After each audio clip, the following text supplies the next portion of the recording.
안녕하세요. 김지전입니다. 오늘은 이춘복 목사님이 쓰신 쉬운 목회 책 소개를 잠깐 해드리는 시간을 갖도록 하겠습니다. 요즘 총신대학교 신학대학원 학생들이 독후감을 쓰는 책이 있다고 해서 제가 보았습니다. 이 쉬운 목회, 이 제목부터 굉장히 센세이션한 그런 책인데 읽어보고 정말 깜짝 놀랐습니다. 이게 이런 책을 우리 학생들이 진작 읽는다면 얼마나 좋을까. 또 목회자들이 읽는다면 목회에 얼마나 큰 도움이 될까 생각을 해봤습니다. 목회를 92년도부터 총신신대원에 들어가서 오늘까지, 또 91년부터 설교하기 시작해서 오늘까지 보면서 목회학의 체계를 이렇게 잘 쓰고 목회의 실질적인 것에 대해서 이렇게 완성도 높은 책은 처음 보는 것 같습니다. 이게 형식이나 이론이 아니라 본인이 신학대학원 3학년 때 이분이 개척을 하셔가지고 지금 우리 교단에 이 남현교회, 그러면 뭐 모르는 사람이 없을 정도로 한 5,000명 정도 되는 교회로 키우신 과정인데 너무나 쉽게 키우셨어요. 예, 그래서 이 과정에 대해서 조금 설명을 해드리고 책의 내용을 좀 소개해드리겠습니다. 먼저 이춘복 목사님은 여기 밑에 청년 때 하나님의 부름을 받고 해서 쭉 하셨고요. 이분이 옛날에 머리가 좋으셔가지고 대전상고를 입학하셨는데 책에 보니까 돈이 없어서 못 가시고 야학, 고학을 하다시피 안양대학교를 졸업하시고 성천교회에서 그 성천교회 이전 목사님으로부터 사사를 받으셔가지고 총신에 졸업하신 총신신대원에 가라는 그런 말씀을 듣고 총신에 오시게 됐는데, 그 이분을 이춘복 목사님을 성천교회로 보내신 목사님이 정말 대단하신 분 같아요. 그분이 없었으면 이분이 우리 교단 안 오고 다른 교단에 갈 수도 있었는데 정말 대단한 일을 하시는 것 같고요. 뭐 여러 가지 이제 직책도 많이 맡으셨습니다. 정치를 하려고 하신 건 아니고 할 사람이 없을 때만 본인이 자리를 맡으셨다, 이런 이야기를 하고 있습니다. 그러면은 목차 중심으로 한번 가보죠. 1장은 하나님의 양 목회. 그러니까 이제 하나님이 양이다. 맡은 양들 그 돌려줘야 되니까 하나님의 양이고 내 양이 아니다는 철저한 그 위탁 관리자의 그 청지기의 모습으로 목회를 하고 했다는 이야기고, 기도 제목은 8과에 나와 있는 대로 이 성도 30명만 주시면 열심히 하겠다는 그런 기도 제목을 가지고 열심히 했습니다. 근데 그 당시만 하더라도 벌써 이미 2장 가보면은 물량주의 침투, 성공, 비전, 뭐 이런 목회, 영웅, 뭐 이런 이야기들이 많이 이제 회자되는 데고, 지금도 우리 뭐 신학대학원 학생들이 큰 교회에 부교육자로 가고 또 큰 교회를 세우고 싶어 하고 그런 꿈과 비전을 가지고 있는데, 그게 과연 하나님의 것인가 하는 또 그런 실력도 사실 안 되면서 너무 크게 꿈만 크지 않냐. 그래서 기대와 현실의 차이가 너무 많아가지고 낙심하고 절망하고 비교의식에 노예가 되는 면에서 좀 기술을 하셨고요. 그 다음에 이 뭐 뻥튀기 전도 이런 거 보면 굉장히 뭐냐면은 이 시과에 보면은 이 뭐 총동원 전도주의를 해서 막 사람들 끌어오는 이런 것들을 전혀 하지 않으셨다 하는 거고요. 그 다음에 만남의 목회, 이거 굉장히 중요한 목회입니다. 한국교회 그를 목회하면서 장로와 목사가 부부 관계와 비슷하다. 그 다음에 목사와 부교육자는 부자 관계다고 정리한 건 아마 제가 볼 땐 이분이 처음 같아요. 장로와 목사는 부부인데 서로 싸울 수도 있는데, 싸운다고 장로가 나가거나 목사가 나가버리면 자녀들은 어떻게 되느냐. 그리고 이제 본인은 개척을 하셨기 때문에 장로님들을 설득하고 동력하고 협조해 가면서 목회를 했고, 그 중에 한 장로님이 100억이나 되는 돈을 건축 헌금하는 이런 역사가 일어나게 됐다. 뭐 이런 아주 재밌는 이야기입니다. 읽어보면 술술 아주 잘 읽히고 재미도 있습니다. 그다음 손해보는 목회는 내 차례가 되면 하겠다 하는 이거죠. 그러니까 뭐 시찰회든 노회든 뭐 총회든 절대로 앞서가지 않고 내 차례가 되면 한다 해서 다른 사람들을 세워주고 했더니 결국은 초고속으로 여러 가지 일을 하게 되었다. 지역사회에서 인정받기 위해서 부지런히 인사하고 다니는 이야기도 있고요. 뭐 참 재밌습니다. 성실 목회.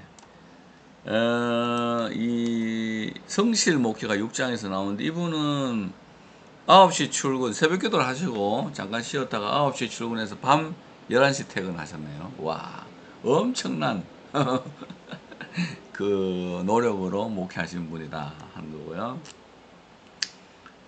앞서지 않는 목회, 앞서지 않는 목회 하는 거죠. 그래서 이제 앞서지 않고 하나님께서 시키는 것만 열심히 하는 그런 목회를 하겠다 하는 이야기를 했습니다. 너무 가난해가지고 일찍 죽었으면 좋겠다 하는 생각을 하기도 했고, 그 다음에 그 하나님이 그 하라는 일은 안 하고 무슨 대형 교회만 꿈꾸는 자들을 좀 책망하고 있는 그런 말씀도 좀 들었습니다. 히브리어를 잘하시거든요. 그리고 히브리어도 잘하시고 외부 강사 나갔더니 너무 부르는 데가 많아지고 하니까 또 돈도 많이 벌고 이러다 보니까 하나님 나 인기 없는 목사 돼가지고 밖에 안 나가도록 해달라. 오직 교회만 붙어 있게 해달라 하는 그런 마음으로 기도했던 것도 나오고요. 하나님의 짝사랑, 일방적인 목회를 하셨던 거 있고, 이게 이제 구장이 백미입니다. 구장이 이게 뭐냐면 교회 사랑 목회 뭐 이런 건데,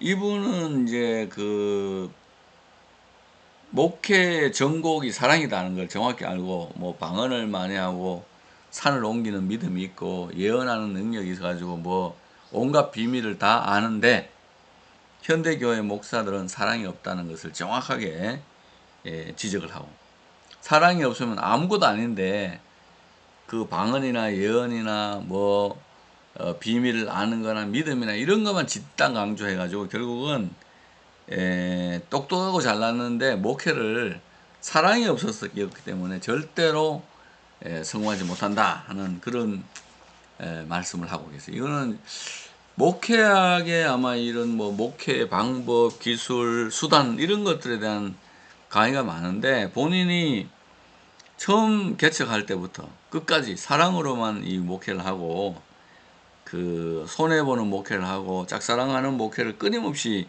했는데 결국은 하나님께서 생각지도 않은 성도들을 이렇게 붙여줘서 13,500명이 등록을 했고 그 중에 3분의 1이 교회를 다니는 대형 교회로 성장하게 되었다 하는 거죠.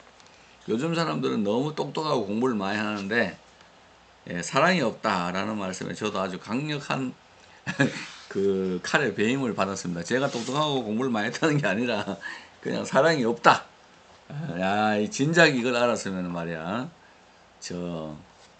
내가 목회를 잘했을 텐데 좀 더 사랑으로 목회할 수 있었을 텐데 하는 이야기입니다. 여전도회 회장이 막 괴롭히는 걸 끝까지 사랑했는데도 불구하고 그 사람이 교회를 나갔는데 1년 뒤에 그 집에 불이 난 이야기가 나오네요. 그런데 사람들은 교회 괴롭혀가지고 벌 받았다 그러는데 헌금을 해가지고 그 여전도 회장을 도우고 또 구제를 하는 이야기도 있고요. 그 다음에 이제 그런 사랑의 행동을 보고 아주 그 동생이 그 여집사의 여전도 회장의 동생이 예수를 믿어서 목회를 도와준 이야기, 그 집 엄마가 예수를 믿어서 목회를 도와준 이야기가 아주 참 재미있고 그렇습니다. 사실은 장로님들과의 관계나 아니면은 뭐 부교육자들 관계들 때문에 힘들어하는 우리 동역자들이 많잖아요. 근데 이런 식으로만 하면은 마음에 그렇게 힘들고 할 것이 별로 없을 수 있다 하는 생각을 좀 하게 되었습니다. 그 다음에 이제 부교육자들하고 같이 갔을 때도 본인이 섬기는 목회를 하고, 그 다음에 그 문제 삼지 않는 목회를 하고, 이런 예방 목회, 이런 내용들이 굉장히 재밌는데, 여러분들도 꼭 오늘 이 방송을 보시면은 이 외투를 팔아서라도 꼭 사서 읽어야 될 책이라. 목회에 대한 방법론은 뭐 우리가 뭐 서구의 목회학 배워오신 분들에게서 뭐 배운 걸로부터 시작해서 수없이 많은데, 실질적으로 이제 이 목회를 성공한, 그래서 정말로 이 진솔한 이야기, 와, 이건 정말 이분 존경스럽네. 너무너무 존경스럽고 너무너무 진실합니다. 내가 이분에 대해서 그걸 잘 알 수 있는 게 저희 교회 이제 이충복 목사님의 부인의 언니 되시는 분이 안숙희 권사님이라고 우리 교회에 출석하시거든요. 그렇기 때문에 이 가정이 얼마나 아름답게 살고 있는지, 또 그 얼마나 저 신실한 사람들인지를 다 듣고 보고 있습니다. 그래서 옛날에는 그렇게만 알았는데 이 책을 통해서 본인이 직접 쓰신 이 책을 읽어보니까 우리 굉장히 그 감동적이고, 야, 내가 이 책을 한 10년 전에 읽었으면 지금 대형 교회가 됐겠다 싶네요. 근데 이 책을 못 보고 맨날 뭐 설교 잘하는 연습이나 하고 히브리어나 공부했지. 이거 사랑이라고는 개뿔도 없어가지고 내가 이 사람이 안 오는 이유가 있다 싶습니다. 그리고 그 인간관계에서 실패하고 또 부교육자들 힘들어하는 그것들이 많은 목사님들이 그런 것 때문에 고민하고 막 장로 때문에 죽겠다 이런 분들도 많은데, 이거 읽어보면 그런 마음이 없어질 것 같아요. 그리고 목회를 굉장히 쉽게 성공할 수 있을 것 같아요. 그래서 이분은 이제 쉬운 은퇴, 쉬운 성장이라는 책도 이제 1, 2, 3가 나왔다고 이제 말씀을 하시는데, 이것도 제가 한번 봐야 되겠습니다. 이거 아주 좋은 책이고 제가 다 읽었습니다. 싹 다 읽어보고 오늘 이렇게 말씀을 드리는데, 정말 참 감동적이네요. 부교육자들에게는 절대 먼저 나가라든지 다른 교회 알아보라 그런 말씀은 40년 동안 한 번도 한 적이 없고, 또 다른 교회 교인들을 뺏어오기 위해서 버스를 차량을 동원하지 않으시고, 또 무조건 사랑하는 목회라 원칙을 지키고, 교인들이 뒤에 오는 교인들이 아무리 똑똑하고 잘나도 먼저 믿은 교인들을 인정하고 존중하고, 또 가난한 성도들을 사랑하고, 뭐 100억 내는 성도도 있지만 그분들보다도 그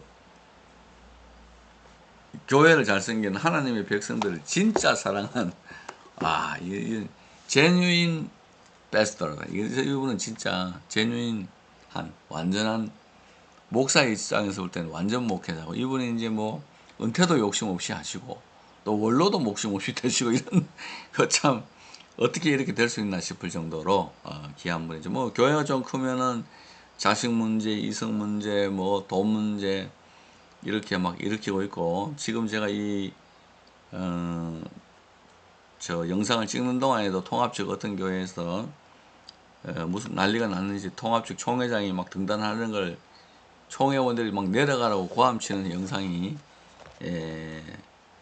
TV에 나오고 있는 그런 상황인데, 이 참 어떻게 이렇게 잘 하셨는지 너무너무 존경스럽고, 이런 분들이 진짜 목회학을 가르쳐야 목회를 제대로 알겠다 하는 그런 생각도 있습니다. 한번 독자 여러분의 일독을 권합니다. 샬롬.